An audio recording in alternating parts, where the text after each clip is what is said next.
People of YouTube, what's going on? I got another video for you. Today we'll be talking about 4 more mistakes to avoid for new entry-level drivers. But to be honest, it's not just entry-level drivers that make these mistakes. I've been guilty of making these mistakes even as a driver with experience. As soon as I get this truck pulled over, we're gonna have a little discussion about things to avoid for any truck driver. These mistakes I'm gonna go into today are just as important, if not more important, than the ones I previously covered. So if you haven't seen that video, go like up that video, share that video. I'll leave a link for it in the description. I want to thank you guys for all the support you've given me since starting this channel. And you already know the deal, guys. If you like the video, share it, hit the like button, drop a comment, and please hit that notification bell before you leave.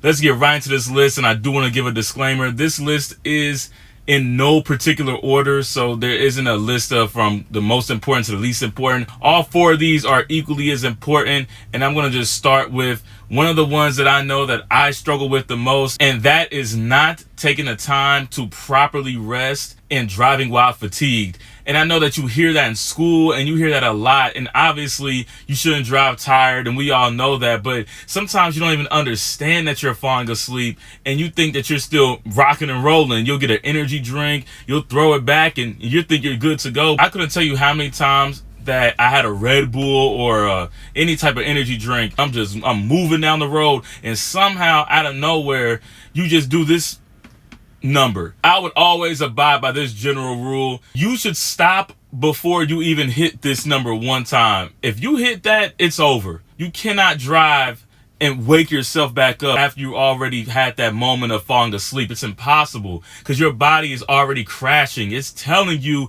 you're not going to be awake much longer. You need to pull this thing over. But realistically, you don't want to wait until you start nodding off. You want to start already getting to your rest area or your truck stop or wherever you plan to stop at way in advance, even if you have more time on your clock. And we're going to get into clock management in the next mistake that new drivers make. But I want to make it clear, those energy drinks, those caffeine stay awake pills, they got some crazy pills in those truck stops too, like these little plastic little things by the register near the gum. Don't get those. I don't know what's in it. Don't get none of that stuff, man. None of that stuff will help you, because all you're doing is, in a way, you're punishing your body when it's trying to rest. You can't fight against that. You need to sleep, because you'll be the person that thought that you were awake, and then you wake up in a ditch. You'll wake up in a lake. How many accidents have you seen where a truck driver will be in some crazy position? You'll ask yourself, well, how did he get there?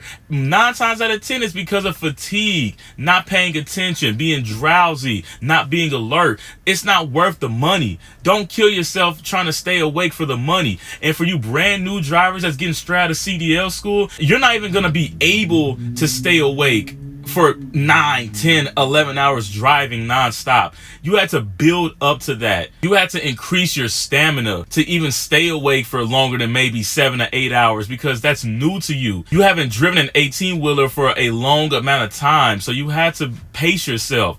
You may hear those older veteran truckers in the truck stops and those guys at season saying like, yeah, man, I just do X, Y, and Z to stay awake. Well, that isn't you, and it's not safe.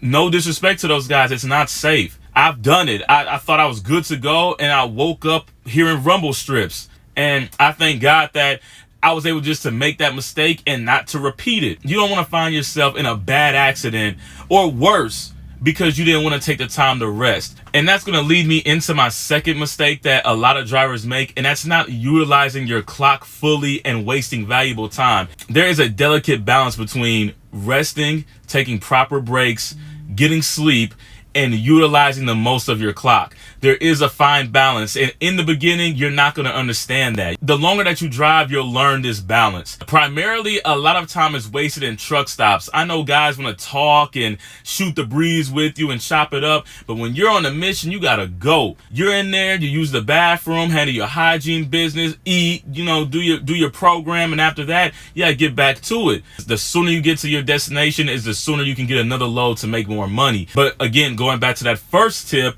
you don't want to overdo it and kill yourself. It's a fine balance. You had to not kill yourself trying to drive nonstop without breaks and trying to drive through fatigue, but also not to waste time and to be lazy. There is an old saying that I think is true. It's when those wheels aren't turning, you ain't earning. So you can't just wait around and, drag time out and think that you're going to get paid. You have to put in the effort and put in the work to get what you're trying to get out of it. If you're trying to get the experience, how do you gain experience sitting around at truck stops? If you want the money, how do you gain more money wasting time, taking breaks all the time? You have to get to it. You have to make that money and get motivated. It's not going to always be cookie cutter and easy. Sometimes you are going to have to push yourself, but within reason. You're not going to push yourself to the point to where you're blacking out at the wheel. You're just going to try to maximize the most out of that clock so you can get to your next load and keep those wheels going so you can try to make as much money as possible safely. Number 3 is a real big one for new drivers, and even for me, because I always try to accommodate people.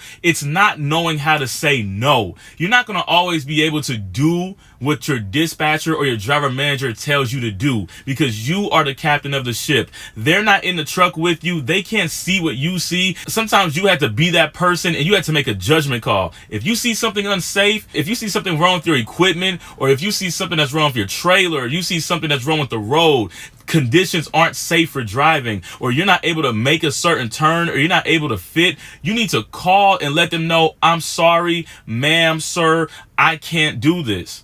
This will not work. This is unsafe. I'm not going to be able to do it. And sometimes, unfortunately, you may have a dispatcher that's wanting you to rush and hurry up. You are in control. You need to tell them, hey, I'm going to move efficiently but safely. I may not make it at 10:30. I may be late, but I'm not going to rush and do something unsafe to meet that deadline, because there's no sense of meeting that deadline if you're dead. And I don't mean to be frank, but that's honestly how it is. Plenty of people have gotten killed trying to rush to get to a destination. It's not worth it. Your life is worth more than that load. So you have to tell dispatchers sometimes, hey, if you see an unsafe act or you see something that you're really weary about, you need to call them and let them know. And don't be afraid to. And if they get upset with you, too bad. But it's your life that matters. They will get the load there. Do not get bullied or pressured into doing something that you know is unsafe. But in that same token, you need to communicate with your dispatchers. You need to communicate with those that's watching that load. Let them know clearly what your intent is and explain to them why that is your position. Don't fold or bend when you see something that is unsafe. And this last mistake is something that everyone's guilty of doing. I don't care. We're not going to be highway heroes and be self-righteous on this channel. We're just going to call it like it is. We've all have been guilty of this, and that is doing the quick kick the tires or hit the tires pre-trip and roll out. We all have done that, and it's not the correct way to go about it. When I was a rookie driver, I didn't do pre-trips to the standard it was supposed to be done. So let's just get that out the way. We're all about transparency here. But with that being said, we have to do a proper pre-trip. I know when you're in school and you get hammered with the pre-trip over and over again, you're so sick of it, you just can't wait to just be able to drive and not have to focus on it so much. You still need to have that as a part of your morning, afternoon, and evening routines. Don't skip the pre-trip to hurry up and get somewhere. Take those 10 to 15 minutes and carefully inspect your vehicle. You will thank yourself later.